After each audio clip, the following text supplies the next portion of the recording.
I read a good story. Apparently, the UK, not the UK, but Europe in general, but especially the UK, is planning a bill that it essentially would fine Facebook, Twitter, Reddit, anywhere really they can get their hands on, fines for, I would have to read the article again because I don't remember the exact details, every month or something like that, of any terrorist propaganda, anything that could be construed as violent rhetoric that could be seen as dangerous or politically threatening, they will get fined for until they take it down. And I'm sure my fans are going to wonder how I feel about that because, censorship. But from what I've said from the get-go is that if they're going to argue that it's their private forum, then they're fully liable for everything that goes on that private forum. And if they don't want to be liable, well, then they can't ban people. They just can't. It's not a matter of what I want. It's just a matter of what is. And since they have been banning people, well, then they should face consequences anyway. Legal consequences, not moral consequences of your bullshit vigilante squad.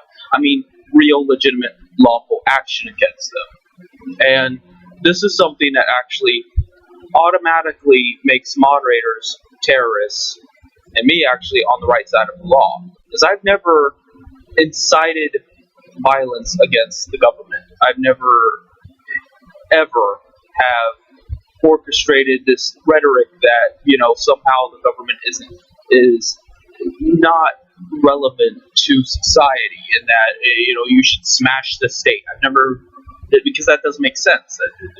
You cannot get rid of moderators and not have some kind of state apparatus to get rid of them.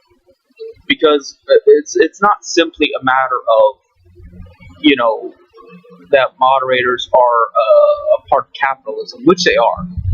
But it comes down to moderators are able to be as big of a conglomerate as they are because deep down people want this sort of cutthroat psychopath vigilantism, this mob mentality of, when you don't like someone or you are upset about something they said, you want to crush them.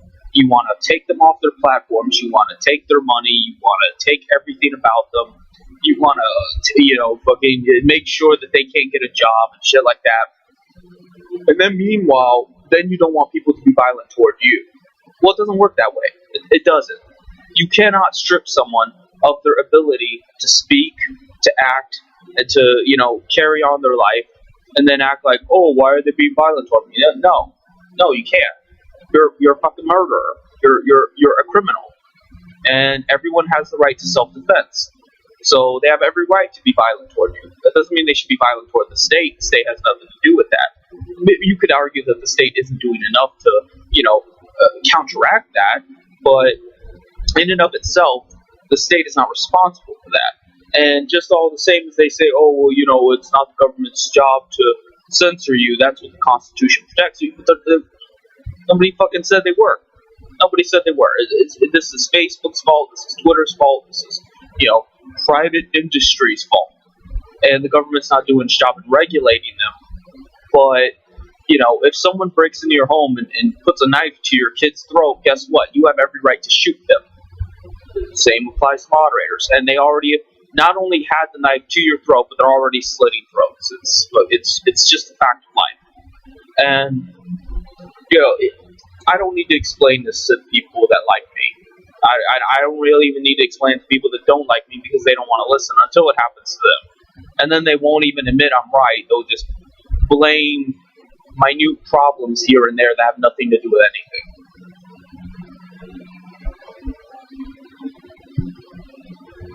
I'm going to list an example that seems kind of arbitrary, but it does apply.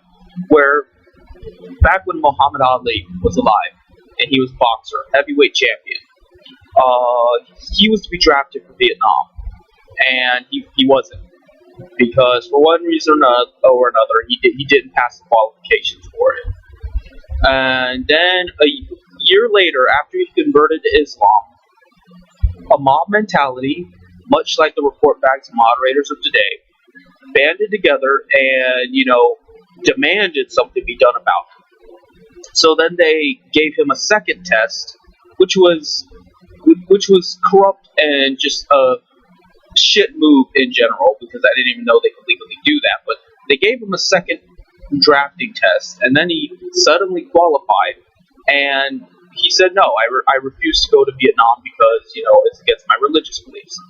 Then they wanted to censor him under the basis of, he can't do that. Why not? Just a year ago, he wasn't qualified, and now all of a sudden he is. And supposedly you have freedom of religion in America, but only if you're white and Protestant.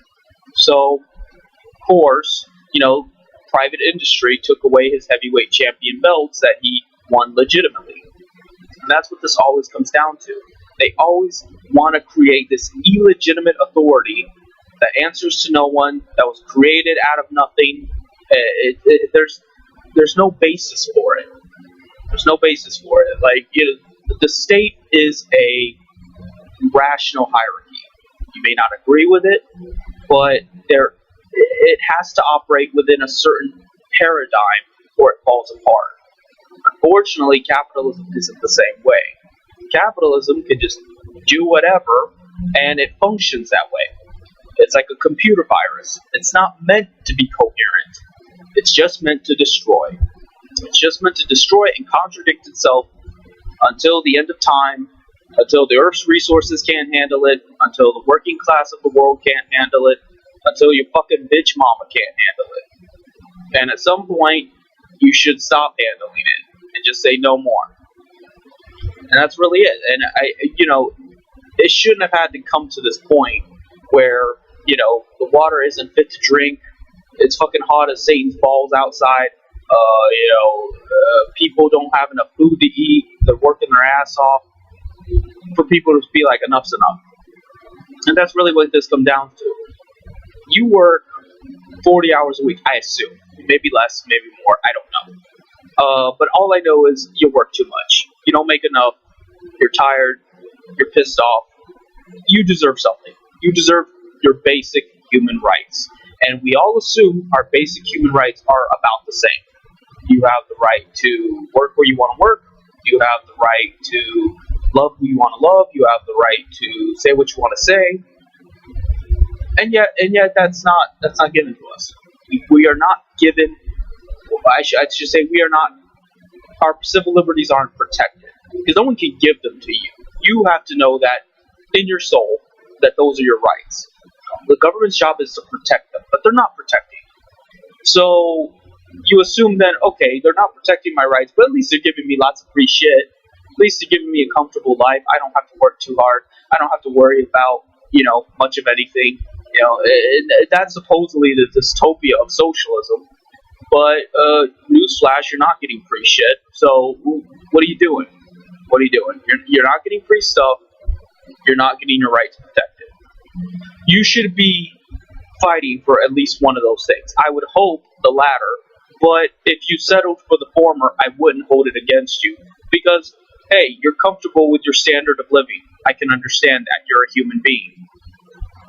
But everybody seems to be comfortable rolling around in shit where they don't have what they need and they don't have what they want. How does that work?